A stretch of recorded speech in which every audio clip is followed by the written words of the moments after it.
Hello, everyone, and thank you for tuning in to our webinar with Hurtigruten Expeditions. I'm joined today by Tudor Morgan, who is the Vice President of Government and Industry Relations at Hurtigruten Expeditions. So thanks so much, Tudor, for joining me today. No, you're welcome. Really good to be here, and thank you for having me. Always a pleasure to talk about what we do. So thanks for the opportunity. Yes, of course. Okay. So Hurtigruten is our expedition partner for the TTG Sustainable Travel Heroes project, which has been running since the beginning of this year. And it has the aim of helping you as agents sell more responsible holidays. So if you did want to find out more about that, and as well as lots of sustainability focused content, you can find that at ttgmedia.com/sustainable travel heroes. But today, during this webinar, we're going to be covering why Hurtigruten is a perfect expedition partner for TTG Sustainable Travel Heroes, as well as reveal a bit of a selling guide covering the ships, itineraries, onboard activities, shore excursions, and of course, Hurtigruten's unique citizen science projects. We're also going to showcase the incredible and responsible experiences that Hurtigruten guests can have with various video footage throughout the webinar. So plenty of training content to come. But first, Tudor, I just wanted to ask why you as Hurtigruten have decided to partner with us, TTG, on the Sustainable Travel Heroes project. Well, I think, for us, getting the message out there is really important. So working with you is the perfect platform to share with our valuable partners in what we do, and to inform everyone and share the message. So very important that we do that. So you're the perfect partner, and also working with different interviews, webinars, sharing information. So there's lots of different ways of sharing, which is kind of how we work on the ships as well, in terms of sharing different information. So it does make a difference, and another mechanism of sharing information. So it's great to be part of the TTG process. Okay. And now tell us about some of Hurtigruten's sustainable practices. I mean, what is it exactly that makes Hurtigruten the champion of sustainability in the expedition sector? Yeah, I think, let's be realistic. Everything we do has an impact, has a footprint. And where we as a company try and focus our sustainability efforts are on real things. So if I give some examples of things we're doing, then it will hopefully make a bit more sense. So example, food, on a ship, a ship is a small town, if you like. So we have to get our food from somewhere. The majority of the cruise industry, expedition cruise industry, their supermarket is a big warehouse somewhere in Europe or Miami, and everything is shipped by containers to the ship. So there's a lot of food miles, and it comes from big suppliers. We're now working on a project to buy local food. So, for example, all our Antarctic itineraries running out of Ushuaia and Punta Arenas this coming season, we're buying all our food from Chile and Argentina, and that's removed, and it's quite staggering figures. We're removing 45 40-foot shipping containers coming from Europe to those regions. So one, we're reducing the food miles, but we're also working with local suppliers, investing in the local economy. So those relationships we have with the communities are really important. So that's sort of one example on food. Then another really good example is the science program, and I know we'll talk about this a bit later, but everywhere we go, we don't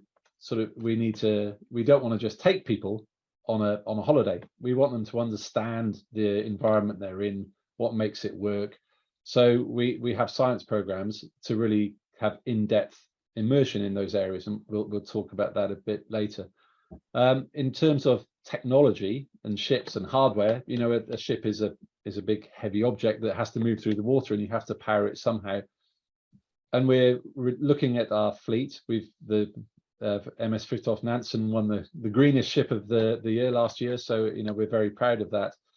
But part of that is investment in technology, in hull design, in reusing heat, in a hybrid power, so a bit like a hybrid car. So we're shaving off the power use. So we're using multiple different strands to make us as green or environmentally friendly, as sustainable as possible. And it's very easy to say, oh, we're going to carbon offset, which is quite a buzzword, but you may have seen today, EasyJet has stopped. They've announced that it's stopping carbon offsetting because they're looking at technologies to decrease the emissions. And that's very much been our approach as well, is how can we reduce our impact? And we do that in lots of different ways. I mean, the big one that was out in the trade press, and we've got lots of news back in 2018 now, so quite a while ago, was when we banned single-use plastic from our ships. So we've done lots of things. We're not the best at telling everybody what we're doing, because we just do it. But that's why it's great to be here now and talking to you about it. So lots of different elements to really drive that sustainability agenda. The other element that we're really doing is trying to be as transparent as possible. So we've published a ESG report, which is environmental social governance, which companies are scored based on their ESG scores. So last year we did a very big comprehensive ESG report, which is available on our website, and we'll be working on that. And one of the interesting journeys in doing that was actually the metrics for how do we measure different elements. And we realized in that process, we're not great at recording what we're doing, but we need to up that game. So one of our focuses is really to up the reporting and the metrics, so we can really tell you all why we are what we think we are, the most sustainable expedition cruise company in the world. So all those different elements feed into why we are what we are. Wow, absolutely, of course. Okay, so now let's watch a short video that introduces Hurtigruten and its sustainability. A Hurtigruten expedition is no ordinary cruise. It's a spectacular journey into remote and inspiring landscapes. Our small ships give new perspectives on places, cultures, and wildlife. We won't just take you to the edge of Antarctica, we'll kayak right up to it. We don't just sail past the Galapagos, we snorkel respectfully with the amazing marine life. Hurtigruten Expeditions, a world away from ordinary.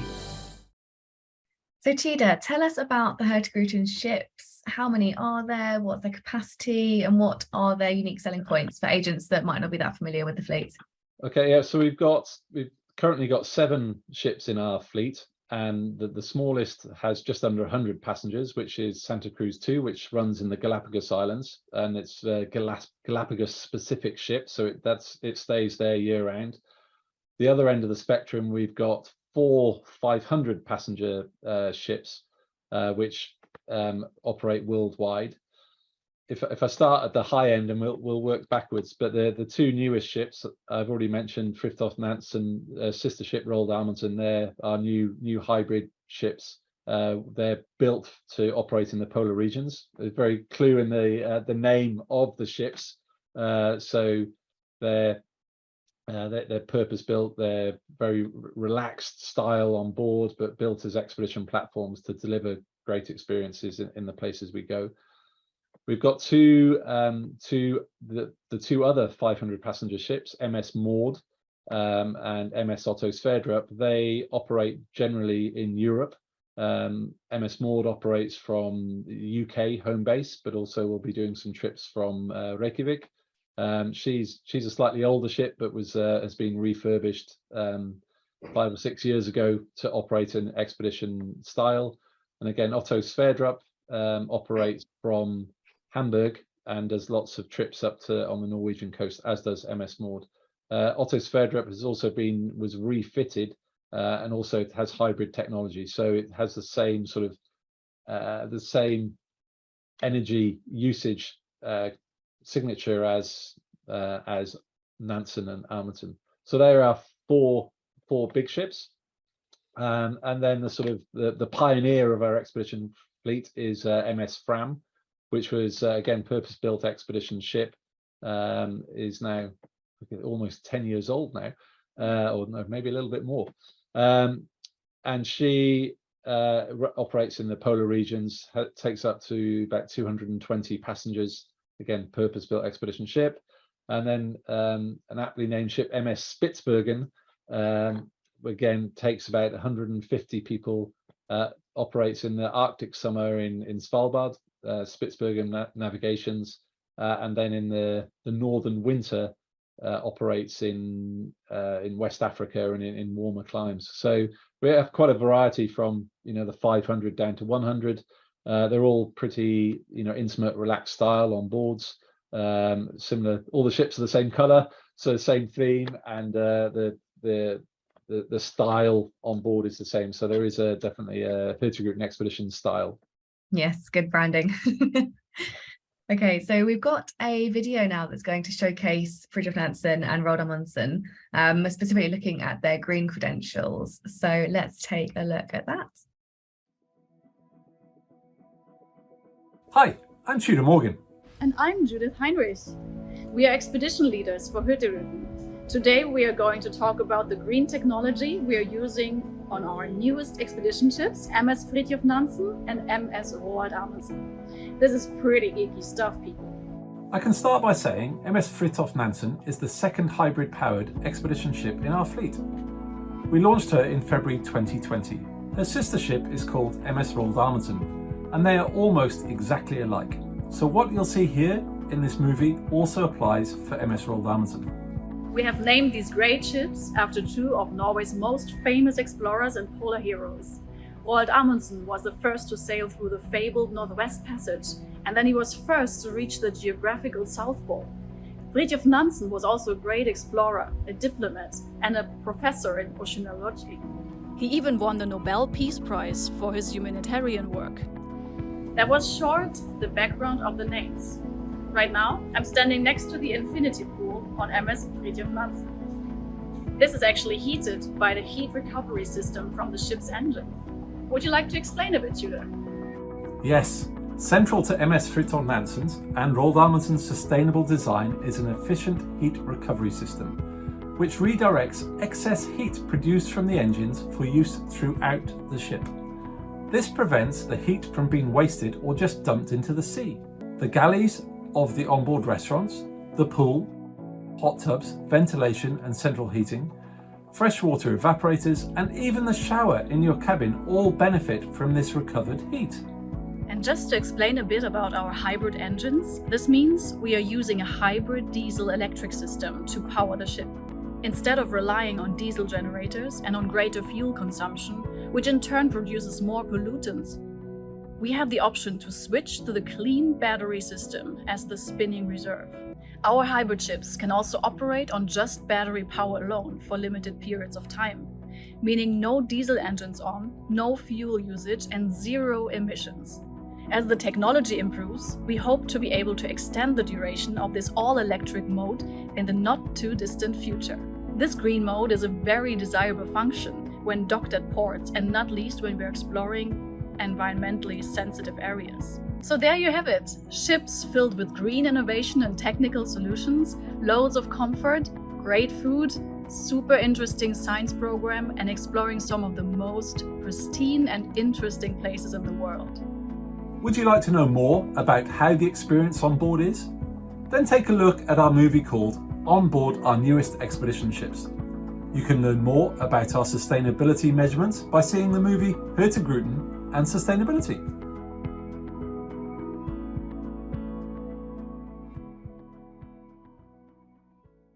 Okay, so Tudor, which destinations does Hurtigruten Expedition visit? I know you mentioned a few already. If you could just give us a brief overview, that would be great.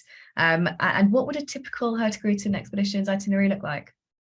Okay, so in terms of areas of the world, we traditionally our history going back to 1893 and 1896 with the polar regions. So we've been operating in the high latitudes, Svalbard, Greenland, Arctic Canada, Antarctica, South Georgia. So those have been our traditional sort of core areas, which is still very much our core. But in recent years, we've expanded our offering. So we're doing the trips I mentioned onto the Norwegian coast from the UK and from Germany, and we're also expanded that into trips along, typically on the Atlantic and the Pacific at the moment, coasts of America, and also West Africa. So we are operating globally, and we're looking to expand further in the future to move out of those regions with some other ships. So it's the sort of the format, the recipe that we use on board. Obviously the trip length varies on the destination, but our sort of core pillars that make up an expedition are the science that we do on board, the history and the culture, and the activities. So on any day, we do, whether we're in port, which we like to do lots of nature landings because we're about expedition, but of course we also do go to ports, but it's about that immersive education, knowledge sharing of places, of the nature, of the wildlife, and that's brought through the different areas. On all the ships, very comfortable dining options. It's very relaxed, so there's no dress code. So if you want to turn up in your t-shirt and shorts in the restaurant, that's absolutely fine. If you want to take part in activities, then guests can take part in the activities. But the actual, in terms of knowledge sharing about a place, we do that in, the catchword is blended learning.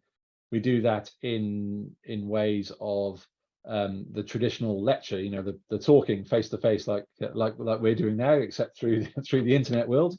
But then we also do hands-on practical sessions. So we call it a science center, but we have like museum exhibits of skulls, of birds' eggs, of those different things. We have microscopes with sample sets of all sorts of different things that you can look under. So if you imagine you're on a voyage, I keep on going back to Antarctica, but that's where my love and passion is. If we go back to Antarctica, you would have let's talk about penguins. You'd have a lecture on penguins, which is the very traditional format. So we'd have an ornithologist, a specialist in penguins, would tell you everything about penguins. And then we would back that up with a practical hands-on session looking at replica penguin bones and eggs and feathers in the science center. Look at penguin feathers under the microscope, look how it works. Then we look at what penguins eat, and then we would go out in the field to a penguin colony and look at the birds. So there's those elements. Back that up with some other sort of projects to get guests involved. But so that sort of recipe, again, we build that across wherever we operate. So we have those multiple different ways of immersing people in the area. So that sort of gives a feel of what you do, and around that we have, as I said, fantastic food, fantastic crews. So it's all in a nice bar, and you look out the window drinking your gin and tonic, eating and breathing the area we're in. So we find that relaxed format on the ships, it's very much like being a family. So guests obviously spend the time, they meet other guests, like-minded guests, they're on the same area, so they become good friends. Same with the crew. So it's great fun when you're on board, seeing that dynamic of the guests change from the start, where everyone's a bit apprehensive, to the end where people are swapping phone numbers and I'll see you on the next trip, and so it gets a real buzz. Yes, absolutely. It sounds like a great home from home. And so we've talked about the onboard experience now, and you did mention that you can go off the ship and then see the penguins. So that's obviously one of the shore excursions that the Hurtigruten offers. Are you able to talk a little bit more about the different shore excursions that are available to guests? So again, it's so broad, talking about 7 ships, but there's elements. So if we can split sort of days between a nature day and a port, or we're in a more area where there's native population. So on a nature day, even on the bigger ships, we aim to do 2 activities a day. So that could be a nature landing, so going ashore into the penguin colony, doing a small boat cruise. So you'd be going out and cruising around icebergs or wherever you are. We also offer sort of additional sort of adventurous activities like kayaking, snowshoeing, camping, those type of elements. So they're all sort of the own produced, led hikes and things like that. When we're in a port or in a more places with population, we work quite closely with communities. So if it's a smaller community, we partner and we work closely with them to put on a town package for them to show off, you know, the highlights of the town, and maybe sharing local food stories. So it's very much a two-way process where we want our guests to learn about there, but we also want them to learn about us, because of course it's a sharing of different, often different cultures. So we have those type of we call them town packages, but it's a program in the town, and those are in sort of smaller communities. In bigger areas, I guess a bit more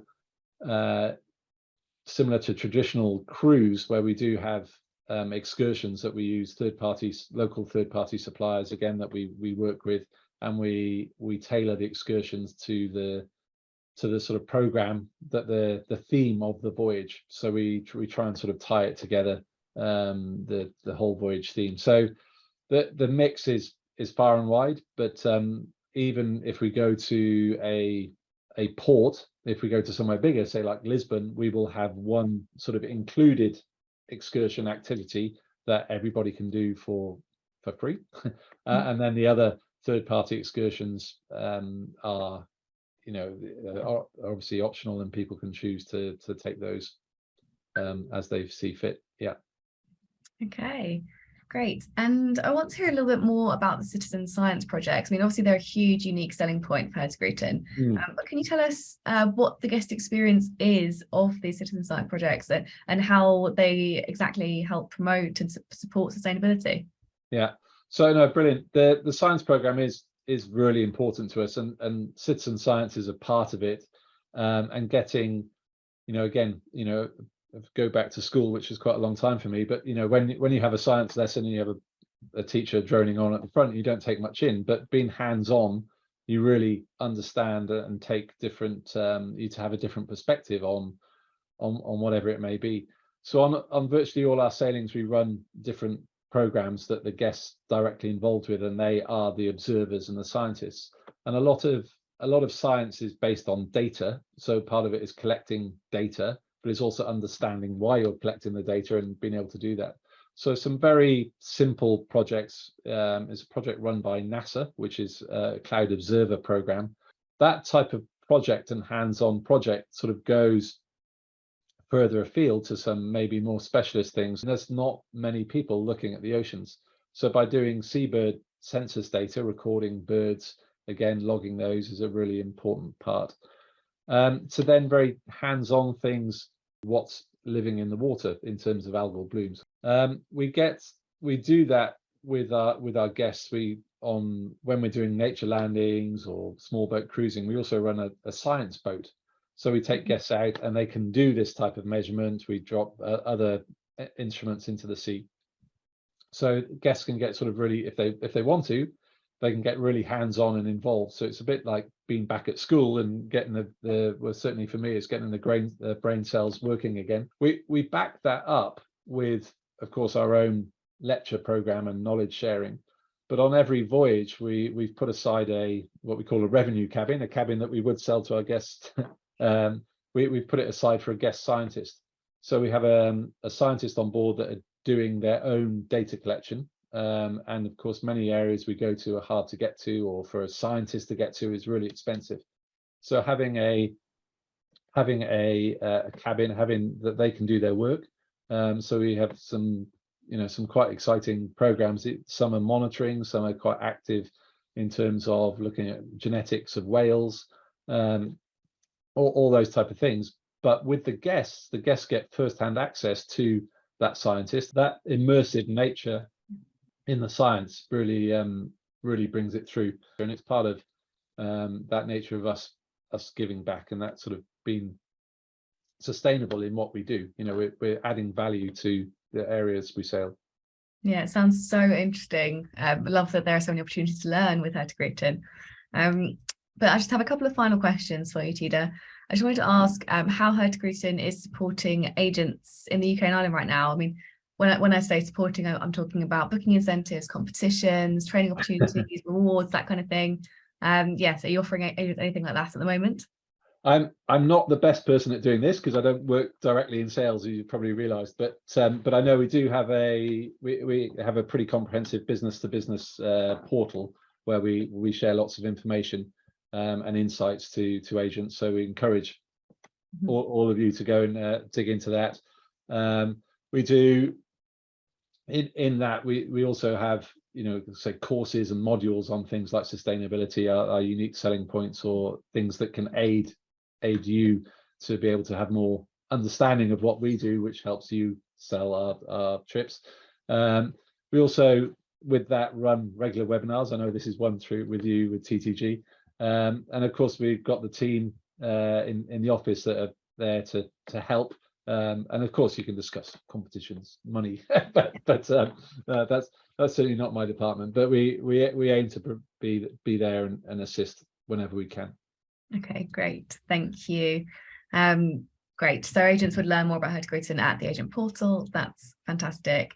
I think that's all we've got time for today, Tudor, I'm afraid. But thank you so much for sharing all your insight about Hurtigruten and the science projects and the ships. It's been fascinating to learn, and I hope agents have found it fascinating too.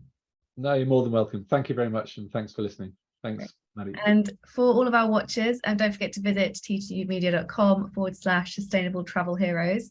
That is our hub of sustainability content. We're releasing monthly features in the magazine that are designed to help you on a journey to selling truly sustainable travel. We've also got extra webinars on there, farm trip opportunities from other project partners, and heaps of useful content. So thank you again, Tudor, and thank you, viewers. Take care, everybody.